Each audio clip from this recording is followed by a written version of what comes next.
누가복음 6장 35절에서 38절까지 저와 여러분이 한 절씩 교독하고 마지막 절은 같이 읽도록 하겠습니다. 오직 너희는 원수를 사랑하고 선대하며 아무것도 바라지 말며 꾸어주라. 그리하면 너희 상이 클 것이요 또 지극히 높으신 이의 아들이 되리니 그는 은혜를 모르는 자와 악한 자에게도 인자하시니라.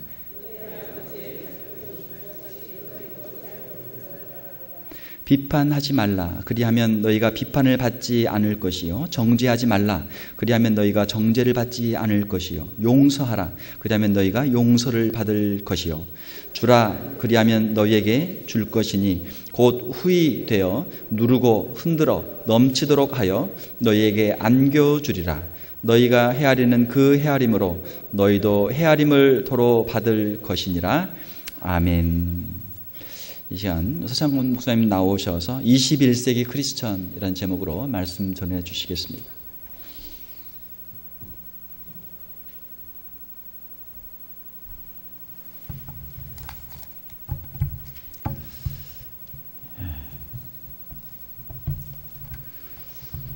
부족한 사람을 이렇게 부흥의 강사로 초청해 주셔서 감사하고요. 지난 3일 동안 식사 대접해 주신 우리 장로님들, 또 간식 준비, 또 찬양팀, 성가대, 또 모든 분들 정말 감사를 드립니다. 말씀을 전하면서 굉장히 편했어요. 마치 저희 교회에서 제가 설교하는 같이 아주 편안함이 있었는데 그게 우리 같은 신앙, 같은 신학을 가지고 있는 교회라서 그렇구나 하는 것을 제가 깨닫게 됐습니다. 우리가 같은 PCA 교단에 있으면서 같은 그런 신학을 가지고 있기 때문에 전혀 이 이질감이 없이 우리 교회에서 설교하는 것 같은 그런 편안함이 있었고, 여러분들도 마치 우리 담임 목사님이 설교하는 것처럼 그렇게 편안함이 있으셨나요? 예, 그렇다고 해서 담임 목사가 바뀌는 건 아니고요. 박성희 목사님이 담임 목사. 편안함이 있었습니다. 다시 한번 감사드리고요. 기도하시겠습니다. 하나님 아버지 감사합니다. 오늘 거룩하고 복된 주님의 날을 허락하여 주셔서 이렇게 우리 하나님 저희들을 기다려 주시고 또 만나 주시는 이 예배 시간, 이른 아침 하나님의 백성들이 주의 전에 모였습니다. 예배케 하시고 또 말씀을 듣게 하시니 감사합니다. 오늘도 온 성도들을 대표하여 간절하게 우리 김장로님 기도했습니다. 이 모든 기도를 들으시고 응답하시고 축복하여 주시옵소서. 이른 아침에 정성을 다하여 찬양을 주님 앞에 올려드리는 우리 주성김 찬양단, 또 호산나 성가대 위에 주님 함께 하시고 주님 귀한 종들을 축복하시고 늘 기쁨이 넘치고 감사와 찬송이 넘치는 그런 찬송의 삶을 살고 찬송의 기쁨과 축복을 누리며 사는 모든 하나님의 종들이 다 될 수 있도록 인도하여 주시옵소서. 주님, 이 시간 말씀을 사모합니다. 말씀을 기대합니다. 친히 오늘 이 예배 시간을 통하여 우리 하나님 얼굴을 배웠고 음성을 듣고 하나님의 뜻을 깨닫고 답답한 마음으로 나왔지만 돌아갈 때는 큰 기쁨으로 인생의 문제에 답을 찾고 돌아가는 시간 될 수 있도록 역사하여 주시옵소서. 부정언정을 온전히 주장하셔서 하나님의 말씀을 대안하는 도구로 사용해 주시기를 원하며 예수 그리스도의 이름으로 기도드리옵나이다. 아멘. 여러분들이 얼마나 부자인지 한번 생각해 보시기 바랍니다. 여러분이 머무를 수 있는 집이 있고 또 여러분 집에 냉장고가 있고 냉장고에 먹을 음식이 있습니다. 그리고 여분의 옷이 여러분 옷장 속에 있다면 여러분들은 얼마나 부자냐 하면은 전 세계 인구 가운데 상위 25%에 들어갑니다. 거기다가 여러분 은행에 약간의 어카운트에 돈이 있거나 아니면 여러분 지갑 속에 약간의 돈이 있으면 여러분들은 세계 70억 인구 가운데 가장 잘 사는 상위 8%에 들어갑니다. 여러분 보면 못 사는 사람이 92%나 됩니다. 여러분 부자죠? 예. 미국에 산다는 것 자체는 정말 부자입니다. 해외여행하다가 이렇게 돌아오시면 알겠지만 미국같이 풍요롭고 안전하고 공기가 맑고 물 좋고 이런 환경 속에 사는 것 자체는 가장 선택받은 그런 사람들입니다. 하나님께서 여러분들을 축복하시고 여러분들에게 많은 복을 맡기셨다는 것은 이유가 있습니다. 그 복을 혼자 누리며 살라는 것이 아니라 그 복을 주위 있는 사람들에게 나눠주는 축복의 통로로 살라고 하나님께서 여러분에게 많은 복을 내려주신 것입니다. 오늘 38절 말씀을 보실까요? 우리가 잘 아는 말씀이죠. 우리가 많이 암송하고 있는 말씀. 이 말씀을 읽으면 힘이 되고 또 위로가 되는 그런 말씀입니다. 38절 같이 읽겠습니다. 주라, 그리하면 너희가 줄 것이니 곧 후이되어 누르고 흔들어 넘치도록 하여 너희에게 안겨주리라. 너희가 헤아리는 그 헤아림으로 너희도 헤아림을 도로 받을 것이니라. 지금 예수님의 말씀입니다. 예수님의 명령입니다. 주라, give, 주라. 이것은 우리가 국어 시간에 배울 때 명령문이죠. 하나님의 명령입니다. 예수님의 명령입니다. 이것은 우리의 옵션이 아니에요. 선택사항이 아니라 우리가 반드시 순종하고 행해만 하는 우리 주님이 주신 명령입니다. 주라. 근데 주는 것은 우리가 손해보는 일인데 그렇지 않고 훨씬 많은 것을 우리가 돌려받게 된다는 약속을 하고 계십니다. 주라. 그러면 너에게 도로 줄 것이니 후이되어 흔들어 누르고 넘치도록 하여 너에게 안겨주겠다. 이 밀이나 이런 곡식들을 살 때에 되에다 담고 또 흔들고 그다음 위에 붓고 또 꾹꾹 누르고 그렇게 해서 이스라엘 사람들은 이 겉옷이 망토 같은 건데 거기다가 붓습니다. 그럼 싸가지고 가져가는 그런 모습입니다. 줄 때는 우리가 조금 주는데 몇십 배, 몇백 배로 하나님께서 부어주신다는 그런 약속의 말씀입니다. 우리가 가난하고 불쌍한 사람들에게 호의를 베풀어 먹을 것이나 입을 것을 나누어 줄 때 하나님은 그의 100배, 1000배로 많은 것을 대갚아 주신다는 약속의 말씀입니다.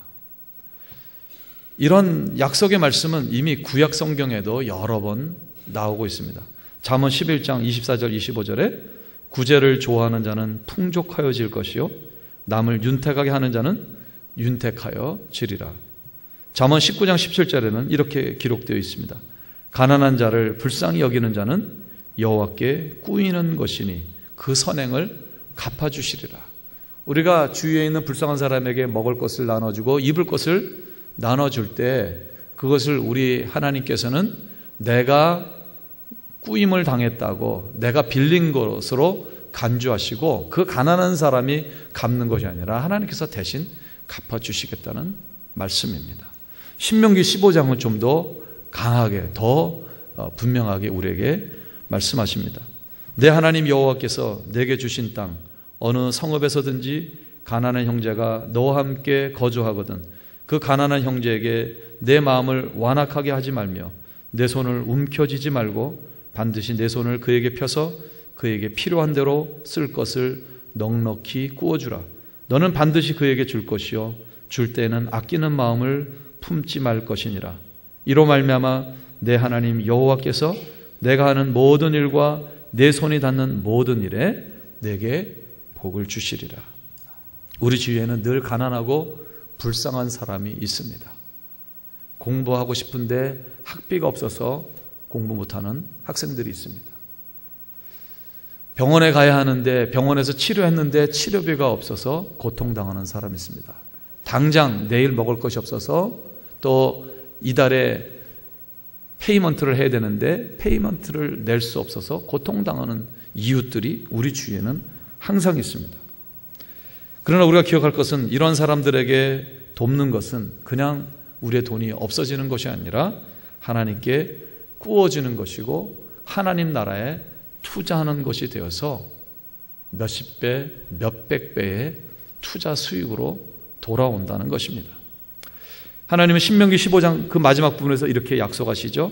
이로 말미암아 내 하나님 여호와께서 내가 하는 모든 일과 내 손이 닿는 모든 일에 내게 복을 주시리라. 그냥 몇십 배로 갚아줄 뿐만 아니라 우리가 하는 모든 일, 우리가 손은 대는 것마다 나와 관계되는 모든 일을 하나님 넘치도록 축복해 주시겠다는 약속의 말씀입니다. 지금 미국 땅에 250만 명 정도의 코리안 디아스포라들이 살고 있습니다. 그런데 그 가운데 가장 부자가 누구냐면은 포에버 221의 장도원 장로님입니다. 이분이 얼마나 부자냐 하면은 미국의 100대 부자에 지금 몇 년째 계속 끼고 있습니다. 재작년 통계를 보니까 미국에서 79번째 부자입니다. 재산은 36억 불. 36억 불.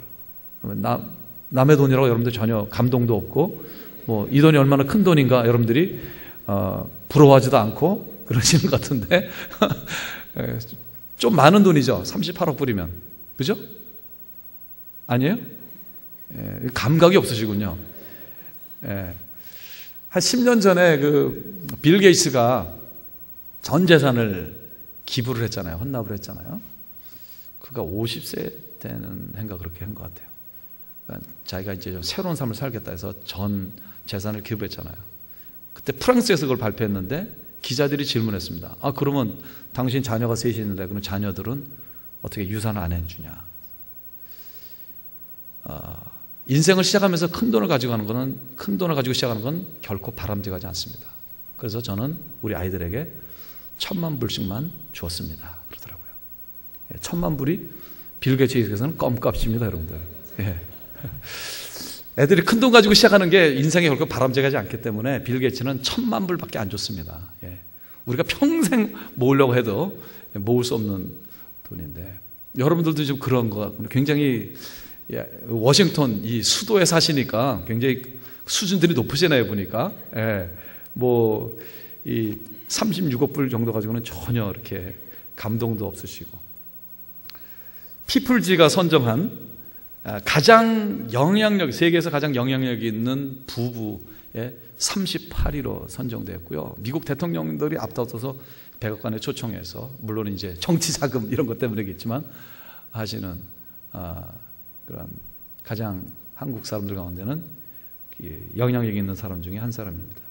2년 전에 시카고에서 4년마다 열리는 KWMC 세계 선교대회에 오셔서 간증을 했는데 참 감동적이었습니다. 이분이 참 겸손하시고 참 훌륭하신 분이라는 것을 느꼈어요. 그렇게 수입이 많은데 10분의 1 가지고 생활하고 10분의 9는 다 하나님 앞에 드리는 삶을 살고 있습니다. 어마어마한 그 헌금을 늘 세계 선교를 위해서, 하나님의 나라를 위해서 사용하십니다. 근데 이분이 이민자로서는 비교적 늦게 오셨어요. 1981년도에 오셨으니까 이민의 물결이 70년대인데 뒤에 오셨어요. 20대 젊은이로 막 결혼해서 왔는데 돈도 하나도 없이 왔습니다. 그래서 부부가 이제 투잡을 뛰면서 식당에서 접시 닦고 또 딴 데 가서 일하고 그렇게 하면서 이제 몇 년 동안 고생해서 돈을 모으고, 그러면서 겨우 이제 조그만 옷가게를 시작하게 되는데 하나님께서 이제 은혜를 주셔서 크게 성장하게 됐죠. 근데 이 장도원 장로님이 그렇게 믿음이 좋지 않았다고 그래요. 5대째 믿는 모태신앙으로 태어났지만 그 전형적인 모태신앙인답게, 모태신앙이 왜 모태신앙인지 여러분 아시죠? 맨날 목사님이 이거예요. 저는 못해요. 맨날 못한다고 그래가지고 이 모태신앙인이, 그 이름이 그런 뜻인지 여러분 다 아시죠?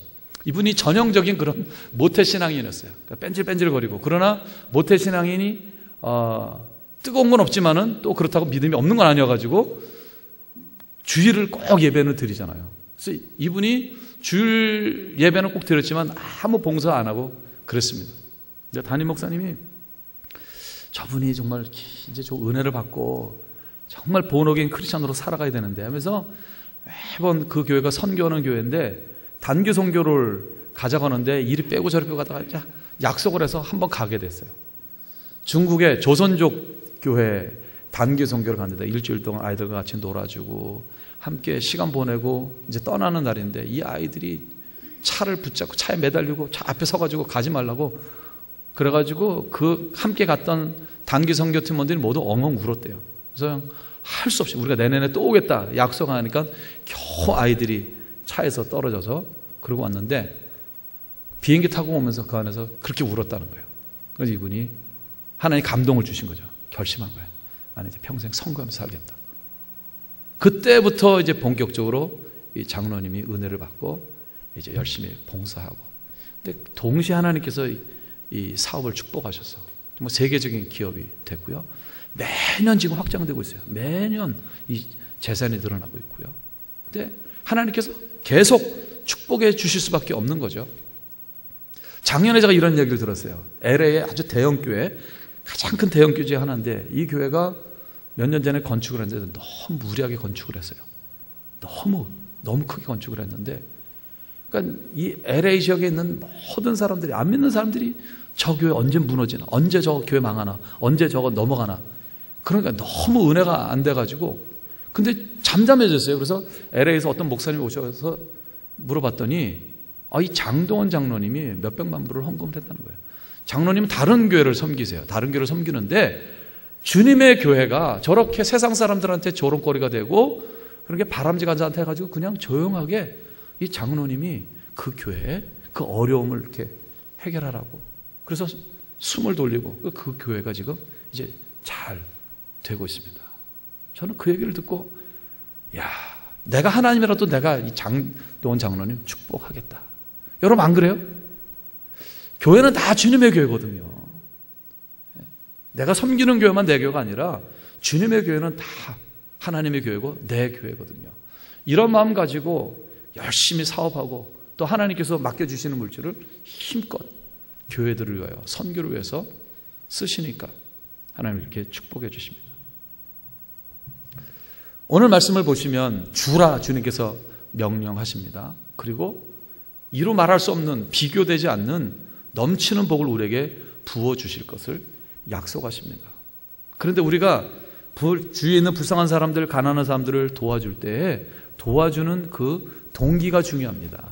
우리의 동기가 그냥 내가 복받기 위해서 내가 이거 조금 도우면은 10배, 100배 내가 부자가 되니까 내가 이익이 되니까 이런 이기적인 동기에서 해서는 안 됩니다. 그것은 변화가 없습니다. 그것은 하나님이 감동하시지 않습니다.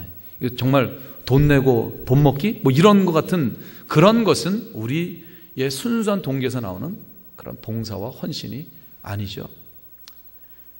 그럼 우리는 무엇이 동기가 되어야 되는가? 36절에 답이 있습니다. 36절 너희 아버지의 자비로우심 같이 너희도 자비로운 자가 되라. 하나님은 자비 하나님이십니다. 고아의 아버지시고 과부의 남편이 되시고 나그네의 친구가 되시고 아버지가 되시는 분입니다. 하나님 아버지가 가난하고 불쌍한 사람들을 그렇게 돌보시는 자비로우신 것처럼 너희도 그 아버지의 자비로우심을 본받는 사람들이 되라. 주님이 말씀하십니다. 이것이 우리의 동기가 되어야 합니다. 하나님께서는 악인에게도 선인에게도 동일하게 햇빛과 비를 공급해 주십니다.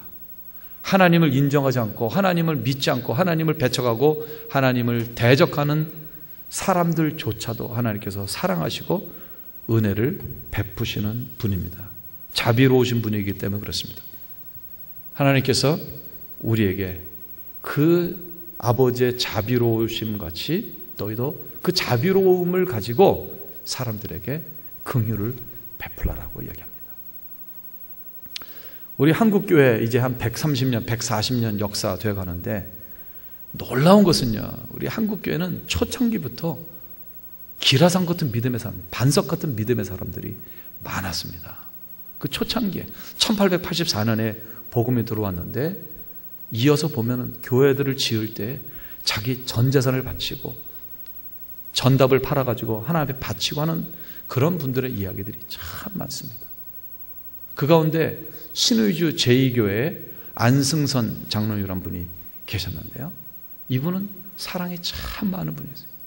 정말 예수 동생이다 이런 별명을 받으면서 그 주위에 있는 사람들에게 존경을 받는 분이었습니다. 교회도 충성스럽게 섬기시고 또 고아원도 운영하면서 20여 명의 아이들을 돌보는 그런 훌륭한 장로님이셨습니다. 그런데 이 장로님이 밭을 가지고 있는데 이제 옥수수 밭을 지나가는데 부시락부시락 소리가 저 밭 안에서 나서 뭔가 하고 조용히 해서 이렇게 가봤더니 40대 아줌마가 10살짜리 아들하고 둘이서 몰래 밭에 들어가서 그게 옥수수 밭인데 옥수수를 따고 있는 것을 이제 보게 됐습니다. 얼마나 놀랐을까요? 이 남의 밭에 몰래 들어가서 이 옥수수를 따다가 걸렸으니까 겁에 질려 있는데 이 장로님이 안심하면서 걱정하지 말라고 그러면서 장로님이 직접 옥수수 가운데 제일 잘 익고 튼튼한 옥수수들 그거를 골라가지고 광주리에 가득 담아가지고 돌려보내면서 필요하면 다음에 또 오라고. 도둑님이 오셨는데 이 도둑님을 잘 해서 보내신 거예요. 뭐 장로님 잊었죠. 다 잊었어요. 한참 세월이 지났습니다. 그때 이 10살짜리 아들이 열심히 공부해가지고 대학을 졸업하고 전기 기사가 됐어요.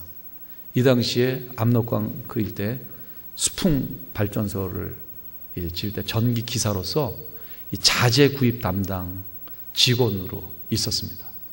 근데 이 안승선 장로님 아들이 장성에서 신의주에서 큰 이 전기 이 자재 그 이제 가게를 하고 있었는데 수풍 발전소에 필요한 모든 자재를 이 안 장로님 아들 그 가게에서 구입을 한 거예요.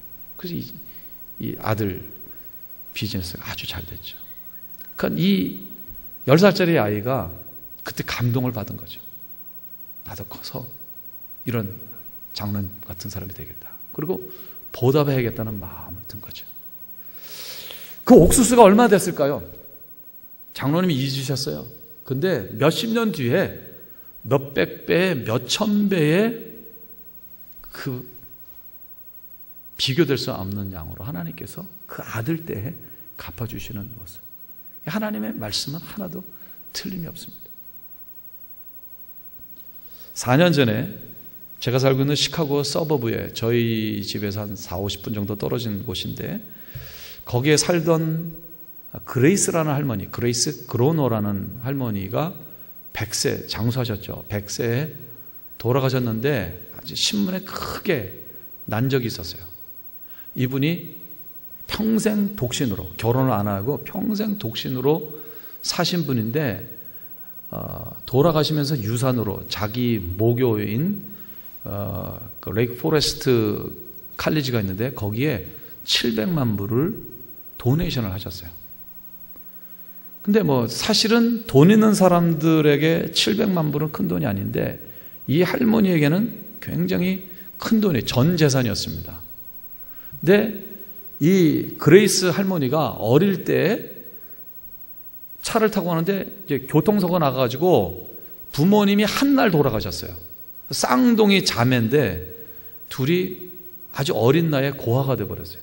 고아가 됐는데 그 아버지의 친한 친구가 입양을 했어요. 그래서 그 어릴 때에 이 자매가 아버지 친구 집에서 성장을 했습니다. 그래서 이분들이 정말 훌륭하게 잘 길렀어요. 그 대학을 나오고 그 대학 근처에 있는 연구소에 취직해서 평생 세크레터리로 뭐 좋은 직업도 아니고 그렇게 했는데 이분이 굉장히 근검 절약하면서 사셨어요. 평생 독신으로 살면서 조그만 원베드룸에 살고 차도 없이 그렇게 평생을 살았습니다. 그러니까 이제 돈을 모으죠. 돈을 모으고 그 회사 주식을 샀는데 주식을 한 번도 팔지 않고 1935년도에 이제 주식을 60불짜리 3장을 샀는데 이것이 계속 그 회사가 잘 되고 증자에 증자를 하고 그것을 계속 재투자하고 또 이제 돈이 모이면 또 사고 이렇게 해서 그 돈이 이제 큰 기금이 됐죠. 근데 돌아가시기 전에도 그 전에도 여러 군데 도네이션을 많이 하셨고 이분이 이제 장로교를 다니셨는데 독실한 장로교 교인으로서 교회 봉사도 많이 하시고 근데 그렇게 근검절약하게 사셨는데 그렇게 무미건조한 삶을 산 것이 아니라 성도들하고도 또 친구들 아주 가까운 친구들이 있어서 여행도 자주 가고 그러면서 그렇게 모은 돈들은 가난한 사람들을 위해서 기부하고 근데 이 700만 불은 공부하는데 이제 학비가 없는 그런 가난한 학생들을 위해서 사용해달라고 그렇게 백세를 사시고 가실 때 자기 전 재산을 그렇게 좋은 일을 하고 가셨습니다. 저는 이 기사를 굉장히 관심 있게 봤어요. 우리가 보통 이렇게 큰 돈을 도네이션 하는 것은 뭐 유산을 상속했거나 재산을 사업을 했는데 사업이 크게 잘 되거나 그런 사람들이 보통 하는 일인데 이분은 뭐 그렇게 어릴 때 아주 불행하게 부모님이 한 날 돌아가시고 그래서 입양돼서 성장하고 평생 또 독신으로 사신 할머니인데 겉보기에는 굉장히 불쌍하게 보이는 분인데 오히려 이분은 가장 풍요로운 삶을 사신 거예요. 그리고 사시면서도 또 가시면서 많은 젊은이들에게 희망을 주고 삶을 바꿀 수 있는 그러한 일을 하고 가셨다. 우리가 무슨 큰 돈이 있어야 다른 사람을 도울 수 있는 것이 아니구나. 우리가 철저하게 말씀대로 살면서 하나님께서 맡겨주신 것들을 지혜롭게 충성스럽게 이런 굿 스테워드십을 가지고 살아가면은 얼마든지 풍요로운 삶을 살고 다른 사람을 풍요롭게 할 수 있구나 하는 것을 깨닫게 됐습니다. 모든 행동은 마음에서 비롯됩니다. 마음에 긍휼이 있어야 긍휼의 행동이 나오게 되어 있습니다. 마음의 변화는 없이 행동만 바꾸려고 하면은 아무리 노력해도 소용이 없습니다. 예수 믿는다는 것은 우리 마음이 예수님처럼 바뀌는 것을 말합니다. 어릴 때 위인전을 많이 읽으라고 우리 아이들에게 그렇게 격려를 합니다. 왜냐하면 그 위인전을 읽게 되면은 나도 이분처럼 그런 사람이 되고 싶다. 나도 퀴리 부인 같이 되고 싶다. 아브라함 링컨 대통령 같은 사람이 되고 싶다. 이런 마음을 어릴 때부터 키우기 때문에 그 사람을 자꾸 바라보고 링컨이 어릴 때 내 나이 때 뭘 했는데 하면서 자꾸 이제 닮아가려고 애를 쓰니까 그렇게 훌륭한 사람이 되는 거죠.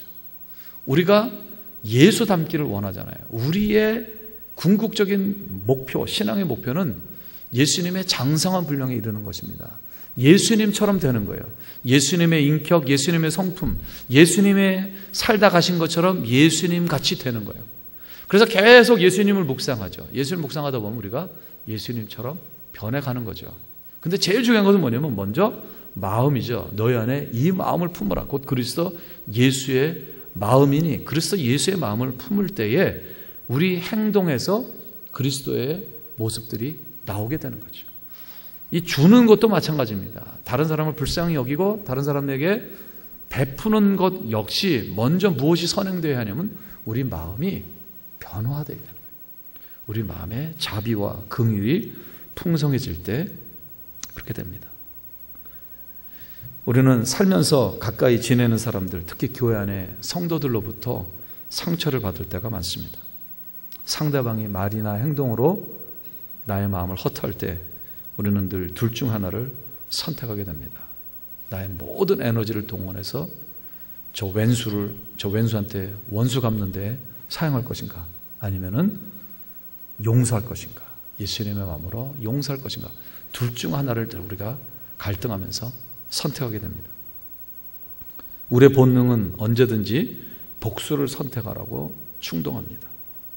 모든 수단과 방법을 동원해서 내가 당한 상처보다 몇 배 강한 상처를 상대에게 돌려줍니다.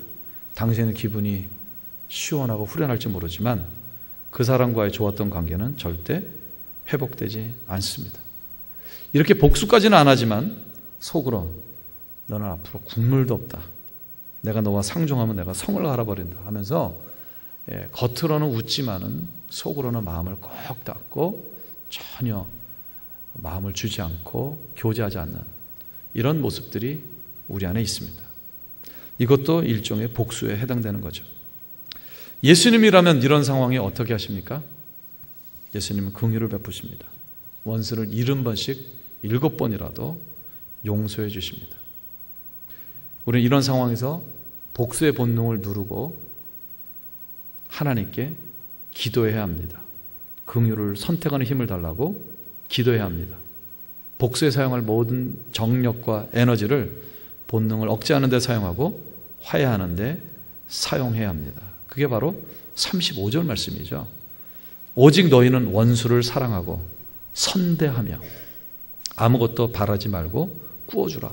원수조차도 원수가 불쌍한 상태에 있으면 도와주라는 거예요. 그냥 주라는 겁니다. 그리하면 너희 상이 클 것이요 또 지극히 높으신 이의 아들이 되리니 그는 은혜를 모르는 자와 악한 자에게도 인자하시니라. 저분 정말 예수 믿는 사람이야. 저분은 정말 하나님의 아들이야 라는 평가를 주위 사람들도 받게 될 때는 어느 때냐? 원수가 어려울 때 그 사람을 돕고 그 사람의 먹을 것을 나눠줄 때 그때 비로소 우리는 하나님의 아들이라는 인정을 받게 된다는 것입니다. 우리 한국교회가 짧은 140년 역사에 이렇게 부강하고 부흥할 수 있었던 것은 여러 요인들이 있지만 그 중에 하나는 훌륭한 선교사님들이 많이 오신 것입니다. 20대, 30대에 엘리트 선교사들이 정말 헌신된 선교사들이 많이 왔습니다. 이 초창기에 왔던 선교사님 가운데 여자 간호사 선교사님이 한 분 계신데 엘리자베스 쉐핑이라는 분입니다.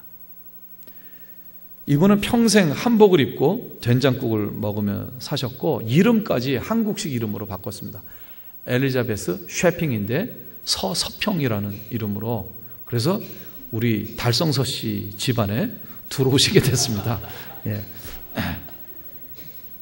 이분은 우리 같은 뿌리, 우리 PCA 뿌리인 남장로교, 미국 남장로교 소속 선교사로 한국에 오셨어요. 32살 때 왔고 그래서 22년 동안 독신으로 사셨는데 들어온 은혜가 1912년입니다. 그러니까 우리나라가 가장 암울할 때죠. 1910년 한일합방 직후 이때 오셔서 1934년도에 돌아가셨는데 가장 우리나라가 못 살고 지독한 가난과 질병으로 고생하던 시절에 우리 민족을 위해서 오신 하나님께서 보내신 천사 같은 분이었습니다. 1921년도에 말을 타고 전라도 일대를 한 달간 순회하면서 그때 느꼈던 소감을 글로 표현한 게 있습니다. 이번에 만난 여성 500명 중 이름 있는 사람은 10명 뿐입니다. 조선 여성들은 큰 년이, 작은 년이, 개똥어멈 등으로 불립니다. 이들에게 이름을 지어주고 글을 가르쳐주는 것이 저의 가장 큰 기쁨입니다. 이분은 전라남도 일대에서 사역을 하셨습니다. 평생. 서서평 선교사님은 고아들의 어머니, 문둥병 환자의 어머니로 불렸습니다. 조선 최초 여자신학교 이일학교를 세웠는데 오늘날 한일 장신대로 발전했고요. 1922년도에 부인 조력회를 시작했는데 이것이 오늘날 전국 여전대 연합회로 발전이 됐고요. 1926년도에 설립한 조선간호부회는 오늘날 대한간호협회의 전신이 되었습니다. 얼마나 한 여자 선교사로, 처녀 선교사로 와서 많은 일을 했는지 모릅니다. 이러한 눈부신 업적보다 더 훌륭한 것은 그분이 가난한 사람들을 위한 삶을 사신 것입니다. 돌아가실 때에 남긴 전 재산은 쌀 2홉과 현금 27전 그리고 담요 반장이었습니다. 왜 담요가 한 장도 아니고 반장이었냐면 이분이 추운 겨울날 길을 가는데 옛날에 다리 밑에 가난한 사람들이 거지들이 많았잖아요. 보니까 다른 거지들은 이불을 덮고 있는데 이불 덮고 그냥 그 추위에 덜덜덜 떨고 있는 사람을 봤습니다. 그래서 얼른 집에 가서 이불을 가지고 와서 덮어줬어요. 그 며칠 지났는데 길을 가는데 보니까 또 길거리에 거지가 아무것도 없이 덜덜덜 떨고 있는 거예요. 근데 가지고 있는 것은 담요 한 장인데, 그래서 집에서 담요를 반으로 잘라가지고 반장을 가져와서 그 사람을 덮어주고, 돌아가실 때까지 이 서서평 선교사님은 담요 반장으로 겨우 자기 몸을 가리면서 그렇게 살다 가셨습니다. 이 당시에 남장로교 선교사님들은 선교부에서 책정한 하루 식비가 3원이었는데 이 선교사님은 그것을 또 아끼느라고 하루 10전으로, 주로 된장국 같은 거, 소금 풀어가지고 된장국 먹고 사시면 10전으로 사셨고, 그 나머지 돈을 모아서 고아들, 가난한 사람들을 먹이는데 사용했습니다. 거지들을 데려와서 목욕시키고 옷을 사입혔고 나환자 어린이를 양저로 삼았습니다. 이렇게 직접 자녀로 키운 아이가 14명이었고요. 애를 못 낳는다고 소박맞고 쫓겨난 여인 38명을 함께 데리고 사셨습니다. 자신의 몸을 돌보지 않고 불쌍한 사람들을 위해 쉬지 않고 일하다가 54세에 영양실조로, 미국 선교사님이 우리나라 와서 영양실조로 세상을 떠났습니다. 당시에 동아일보는 자선과 교육사업에 일생을 바친 빈민의 어머니 서서평양 서거라는 큰 제목 밑에 부제로 재생한 예수, 일간신문인 동아일보에서 이분이 돌아가셨을 때 재생한 예수라고. 여러분들 인터넷에 가면은 이 자료들이 다 있습니다. 그 당시에 동아일보에 대서특필한 기사를 볼 수가 있습니다. 이분은 유언으로 장기를 기증해서 의학 실험용으로 돌아가시면서 평생에 다 주시고 마지막에 자신의 시신까지 우리 민족을 위해서 주고 가셨습니다. 장례식은 광주 최초의 10일간 시민사회장으로 치렀는데 무려 1000명이 넘는 사람, 1000여 명의 사람들이 그 장례 행렬을 뒤따랐는데 대부분 평생 이 간호 선교사님께서 돌보셨던, 먹을 것을 주었던 고아들, 또 이 폐병 환자들, 문둥병자들, 또 과부들, 이런 사람들 1000여 명이 이 장례 행렬을 뒤따르면서 목 놓아서 어머니 울면서, 그 주위에 수십 많이 연도에 나온 사람들도 다 같이 울면서 이 서서평 선교사님 장례식에 참여했다고 합니다. 이분은 갔지만 지금도 이 전라도 일대에 가면은 이 서서평 선교사님을 기리고 이분이 남긴 많은 흔적들이 남아 있습니다. 우리는 이 땅에 왔다가 갑니다. 짧게 살다 가는 인생입니다. 그러나 우리가 어떻게 살다 가냐에 따라서 많은 사람들의 삶에, 많은 사람들의 기억에, 많은 사람의 마음에, 심지어 역사에 남기고 가서 후대 사람들에게도 계속해서 많은 거룩한 영향력을 끼칠 수가 있습니다. 우리가 가진 것이 많고 적은 것에 달려있는 것이 아니라 우리 마음에 달려 있습니다. 우리 마음에 예수를 품고 예수님처럼 살려고 애를 쓰고 헌신할 때 우리는 많은 사람들을 부욕해 하고 많은 사람의 인생을 바꾸고 가고 난 이후에도 계속해서 임팩트를 주면서 살아갈 수가 있습니다. 사랑하는 성도 여러분, 이제 말씀 맺겠습니다. 우리가 살고 있는 21세기 완전히 다른 세상입니다. 이제까지 인류 역사와는 비교가 되지 않는, 너무나 급하게 바뀌고 있고 모든 것이 새로운, 모든 것을 새롭게 경험하는 그런 시대에 우리가 살고 있습니다.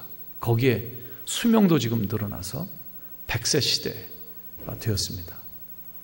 150세, 200세까지 앞으로 살 것이다, 이런 전망까지 나오고 있습니다. 왜냐하면 인공장기 이 기술들이 급속도로 발전돼 가지고요.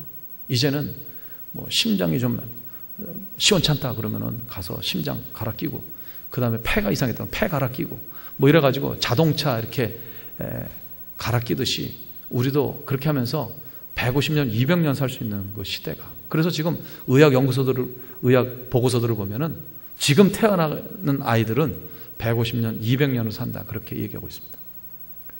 우리가 한 번도 살아보지 못했던 그런 시대에 지금 오고 있습니다. 또 은퇴 이후에 10년, 20년 살던 시대에서 30년, 40년, 50년 살아야 되는 그런 시대이기 때문에 도대체 우리가 리타이어먼트를 위해서 얼마나 많이 준비해야 되는지 이런 것들에 대해서 우리를 굉장히 혼란스럽게 만드는 시대에 살고 있습니다. 그리고 어떻게 사는 것이 올바로 사는 것인지 21세기 크리스찬은 어떻게 살아야 되는지 하는 그러한 많은 과제를 가지고 있습니다. 어떻게 사는 것이 올바르게 사는 크리스찬의 모습입니까? 오늘 말씀대로 말씀의 답이 있습니다. 2008년도 서브프라임 이후로 지금까지 계속 미국 경기가 어렵고 특히 우리 한인 경기가 참 어렵습니다. 집을 잃어버리고 비즈니스 잃어버리고 사람들이 많습니다. 근데 제가 이렇게 보니까 어떤 사람들이 더 어려움을 많이 겪었냐면은 말씀대로 살지 않은 사람들입니다. 교회를 다닌다고 하면서 말씀대로 철저하게 순종하지 못하고 11조 생활을 하지 않고 이런 구제와 봉사의 삶을 살지 않고 이 세상에 자꾸 쌓았던 사람들, 많이 쌓으면 많이 쌓을수록 많은 것을 잃어버린 것을 우리가 보게 됩니다. 우리 교회 성도들도 보면은 그렇게 신실하게 어려운 건데도 11조 생활하고 열심히 선교하고 구제하고 했던 분들 보면은 그렇게 어려움 겪지 않아요. 오히려 더 잘 되는 사람들도 있어요. 21세기 어떻게 사는 것이 가장 바람직한 크리스찬의 모습이냐? 오늘 말씀 주신 대로 주는 삶입니다. 철저하게 하나님과 하나님의 마음을 품고 긍휼의 마음, 자비의 마음을 가지고 원수를 사랑하고 원수를 선대하고 원수가 돈을 빌려달라고 손을 벌리면 빌려주고 주는 삶, 이런 삶을 살 때 하나님께서 우리의 평생의 삶을 책임져 주시고 평생의 삶을 보장해 주십니다. 그와 같은 삶을 사시는 여러분들 되시기를 주님의 이름으로 축원합니다. 아멘.